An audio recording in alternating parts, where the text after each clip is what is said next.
ನಿಮ್ಮ ಹೆಸರು? ಟಿ.ಎಂ. ಸುರೇಶ ನಾಯಕ. ಯಾವ ಶಾಲೆ ಸರ್? ಸರ್ಕಾರಿ ಪ್ರೌಢಶಾಲೆ ಮೆಂಡ್ಯಕಟ್ಟೆ, ದಾವಣಗೆರೆ ಉತ್ತರ ವಲಯ. ನಿಮ್ಮ ಶಾಲೆಯಲ್ಲಿ ಎಷ್ಟು ಮಕ್ಕಳಿದ್ದಾರೆ?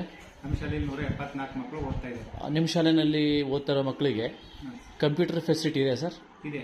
ಎಷ್ಟು ಕಂಪ್ಯೂಟರ್ಗಳು ನಿಮ್ಮ ಶಾಲೆಯಲ್ಲಿವೆ? 16 ಇದೆ ಸರ್. ಓಕೆ. ಎಷ್ಟು ಮಕ್ಕಳು ಕಂಪ್ಯೂಟರ್ನ ಬಳಕೆ ಮಾಡ್ತಾ ಇದ್ದಾರೆ? 174 ಮಕ್ಕಳು ಬಳಕೆ ಮಾಡ್ತಾ ಇದ್ದಾರೆ. ಓಕೆ. ದೀಕ್ಷಾ ಮಕ್ಕಳಿಗೆ ಹೇಳ್ಕೊಟ್ಟಿದ್ದಾರೆ ಸರ್? ಹೇಳ್ಕೊಟ್ಟಿದ್ದೀವಿ.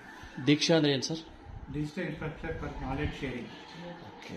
ನಿಮ್ಮ ಶಾಲೆನಲ್ಲೂ ದೀಕ್ಷಾ ಆ್ಯಪ್ ಓಪನ್ ಮಾಡಿಸ್ತಾರೆ ಅಥವಾ ಬೇರೆ ಏನಾದರೂ ವ್ಯವಸ್ಥೆ ಮಾಡ್ಕೊಂಡಿದ್ದೀರಾ ಸರ್? ಶಾಲೆಯಲ್ಲಿ ಸರ್ ಮನೆಯಲ್ಲಿ ಮಕ್ಕಳಿಗೆ ದೀಕ್ಷಾ ಆ್ಯಪ್ ನೋಡೋದಕ್ಕೆ ಹೇಳಿದ್ದೀವಿ. ಪಾಠ ಬೋಧನೆ ಅಂತ. ಮಕ್ಕಳು ದೀಕ್ಷಾ ಆ್ಯಪನ್ನು ತಾವೇ ಸ್ವತಃ ಓಪನ್ ಮಾಡ್ತಾರೆ ಎಲ್ಲ ಮಕ್ಕಳು? ಬಹುತೇಕ ಮಕ್ಕಳು ಮಾಡ್ತಾರೆ ಸರ್. 40% ಮಕ್ಕಳು ಮಾಡ್ತಾರೆ. ಓಕೆ. 40% ಅಂದರೆ ಅಪ್ರಾಕ್ಸಿಮೇಟ್ ಎಷ್ಟು ಮಕ್ಕಳು ದೀಕ್ಷಾವನ್ನು ಬಳಕೆ ಮಾಡ್ತಾರೆ?